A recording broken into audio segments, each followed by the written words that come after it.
इस कहानी की शुरुआत में हम फ्रेडी को देखते हैं जिसकी शादी अभी तक नहीं हुई थी। फ्रेडी ब्लू कैफे नाम के एक रेस्टोरेंट में जाता है जहां पर एक लड़की इससे मिलने के लिए आई थी। जब यह दोनों आपस में बातें कर ही रहे थे तभी फ्रेडी की नजर इसके चेस्ट पे जाती है और इस वजह से इस लड़की को काफी ज्यादा अजीब लगता है और यह यहाँ से उठकर चली जाती है। इसके बाद रात हो जाती है और अब हम फ्रेडी के पेट को देखते हैं जो कि एक कछुआ है। फ्रेडी अपने कछुए को ही सबसे अच्छा दोस्त मानता है क्योंकि इस पेट के अलावा इसकी जिंदगी में कोई और नहीं है। तभी फ्रेडी के पास में उसकी आंटी का फोन आता है और इससे पूछती है कि तुम्हारी आज की डेट कैसी रही, जिस पर फ्रेडी बताता है कि वह लड़की पता नहीं क्यों उठकर चली गई। इसके बाद फ्रेडी अपने आंटी के साथ एक शादी में जाता है और यहाँ पर उसकी आंटी फ्रेडी को कहती है कि वह लड़की काफी देर से तुम्हें देख रही है, यानी कि वह लड़की तुम्हें शायद पसंद करती हो। यह सुनकर फ्रेडी उस लड़की के पास में जाता है और उससे पूछता है कि क्या तुम मुझे देख रही थी। लड़की कहती है कि मैं तुम्हें क्यों देखूंगी।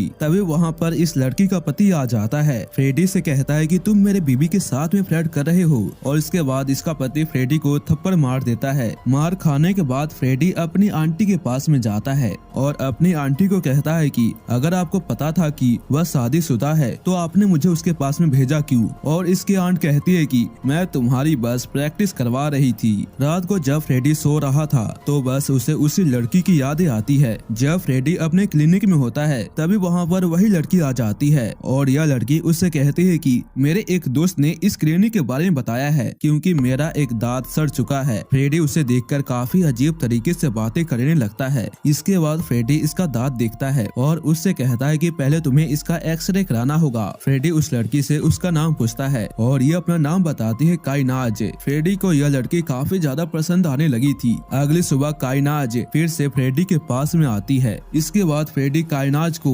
ऑपरेशन रूम में लेकर जाता है और जब काइनाज बेहोश होती है तभी फ्रेडी उससे कहता है कि मैं तुमसे प्यार करता हूँ और इसके बाद फ्रेडी इसका ऑपरेशन कर देता है। इसके बाद हम देखते हैं कि जब ये अपने घर पे जाती है तभी इसका पति इससे कहता है कि तुम इतनी देर से कहाँ थी। काइनाज बताती है कि वह डॉक्टर के पास में गई थी अपने दांत का इलाज करवाने के लिए। यह सुनकर इसका पति पीटने लगता है और इससे कहता है कि मैं यहाँ पर कब से भूखा प्यासा बैठा हूँ और तुम बाहर जाकर घूम रही हो। अब हम फ्रेडी को देखते हैं जो कि घर के बाहर था और यह सब देखकर फ्रेडी को बहुत ही ज्यादा गुस्सा आता है। रात को जब फ्रेडी सो रहा था तो उसे अपने बचपन की कुछ बातें याद आती है कि कैसे उसके पिता ने उसकी माँ को जान से मार दिया था उसकी आंखों के सामने, जिसके बाद उसके पिता भी अपने आप को जान से मार दिए थे। अगले दिन फ्रेडी फिर से काइनाज का इंतजार करता है लेकिन काइनाज इस बार इसके क्लिनिक में नहीं आती। इसके बाद फ्रेडी उसके पास में फोन करता है और वह उससे कहती है कि मेरा पति नहीं चाहता कि मैं इलाज करवाऊं। यह सुनकर फ्रेडी उससे कहता है कि मैं तुम्हारे घर के बाहर आ रहा हूं तुमसे मिलने के लिए। जब ये दोनों एक साथ मिलते हैं तभी फ्रेडी उसे आइसक्रीम खिलाता है और फ्रेडी उससे कहता है कि तुम चिंता मत करो, जल्दी तुम्हारा दांत ठीक हो जाएगा। इसके बाद फ्रेडी यहाँ से चला जाता है और समय के साथ इन दोनों के बीच में नजदीकियां भी बढ़ जाती है क्योंकि काइनाज भी अब फ्रेडी से प्यार करने लगी थी। जब काइनाज घर पे जाती है तो वह अब फ्रेडी का फोन नहीं उठाती। अगले दिन फ्रेडी काइनाज के घर पे चला जाता है। काइनाज को देखकर फ्रेडी समझ जाता है कि इसके पति ने इसे पीटा होगा।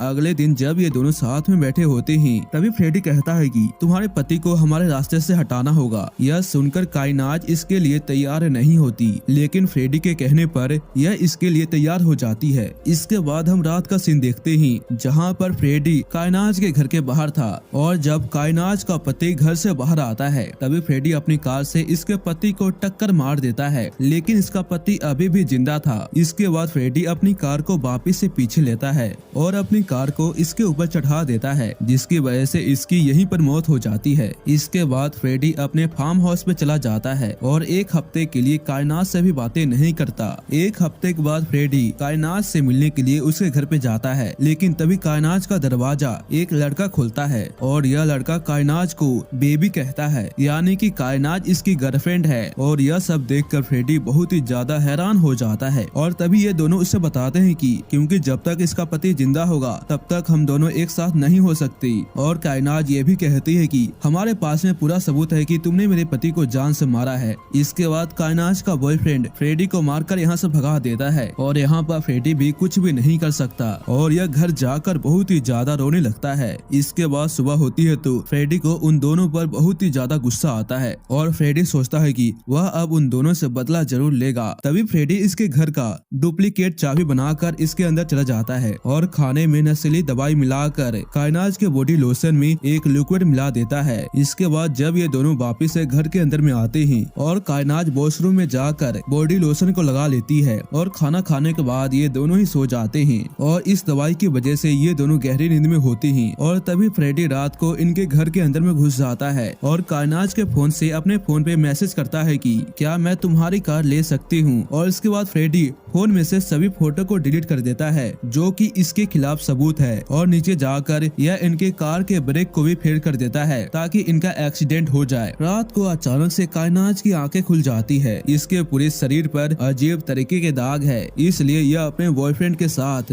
हॉस्पिटल जाने लगती है। लेकिन तभी इनके गाड़ी का एक्सीडेंट हो जाता है और इस एक्सीडेंट में इनकी जान नहीं जाती। और इसके बाद हम सुबह का सीन देखते हैं जहाँ पर ये दोनों ही अपने घर पे थे। तभी इनके पास में फोन आता है रेस्टोरेंट से, जहाँ से इन्हें पता चलता है कि किसी ने इनके रेस्टोरेंट का बैड रिव्यू दिया है जिसकी वजह से हमारे रेस्टोरेंट में कस्टमर नहीं आ रहे हैं। और ये सुनते ही ये दोनों उसी समय अपने रेस्टोरेंट पे जाते हैं जहाँ से इन्हें यह पता चलता है कि यह बैड रिव्यू फ्रेडी ने दी है और इसकी वजह से इन दोनों को बहुत ही ज्यादा गुस्सा आता है और ये दोनों फ्रेडी के घर जाने लगते हैं। इसके बाद हम फ्रेडी को देखते हैं जिसने पहले से ही पुलिस को फोन कर दिया था। और जैसे ही ये दोनों फ्रेडी के घर पे जाते हैं तभी कायनाज का बॉयफ्रेंड रेमन फ्रेडी को पीटने लगता है और तभी वहाँ पर पुलिस आ जाती है जिसे देखकर ये दोनों फ्रेडी को पीटते नहीं। तभी कायनाज पुलिस को बताती है कि इसने मेरे पति को जान से मार दिया है। पुलिस कहती है कि तुम्हारे पास में कोई सबूत है और ये दोनों अपने फोन में फ्रेडी के फोटो को खोजने लगते हैं और सबूत ना होने की वजह से पुलिस इनकी बात को नहीं मानती।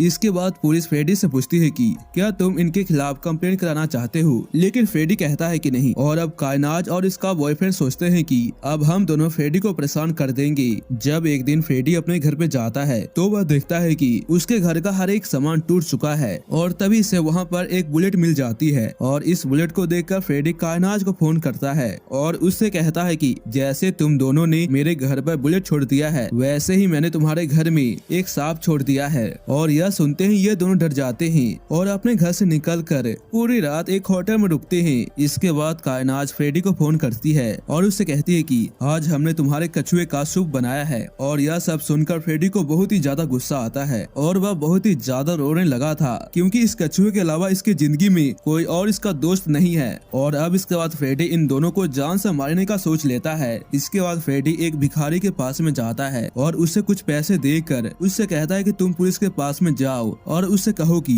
मैंने रात को उस खूनी की कार देखा है। इसके बाद यह भिखारी पुलिस के पास में जाकर सब कुछ बता देता है जैसा उससे फ्रेडी ने कहा था। इसके बाद पुलिस फ्रेडी के घर पे जाती है। फ्रेडी पुलिस को बताता है कि उस रात मेरी कार रेमन के पास में थी और कायनाज ने अपने बॉयफ्रेंड के साथ मिलकर अपने पति को जान से मरवा दिया था। फ्रेडी अपने फोन में कायनाज का एक मैसेज भी दिखाता है जिसमें लिखा था कि क्या मैं तुम्हारी कार कुछ देर के लिए ले सकती हूँ। इस मैसेज को देखकर पुलिस को यकीन हो जाता है कि फ्रेडी सच कह रहा है। इसके बाद फ्रेडी अपने फार्म हाउस जाने के लिए निकल जाता है और यह फोन से कायनाज को बताता है कि अगर तुम मुझसे सॉरी बोलोगी तो मैं पुलिस को सब कुछ बता दूंगा। कायनाज उससे पूछती है कि हम तुमसे मिलेंगे कहाँ पे और फ्रेडी उसे अपने फार्म हाउस का एड्रेस बताता है। लेकिन यह दोनों सोचते हैं कि हम फार्म हाउस में जाके फ्रेडी को जान से मार देंगी। फ्रेडी ने इन दोनों को अपने साथ में एक सूटकेस लाने के लिए कहा था और ऐसा इसने क्यों कहा हमें आगे पता चलेगा। जब ये दोनों फ्रेडी के फार्म हाउस में चले जाते हैं तभी कायनाज एक गन को उठाकर फ्रेडी को जान से मारने की कोशिश करती है,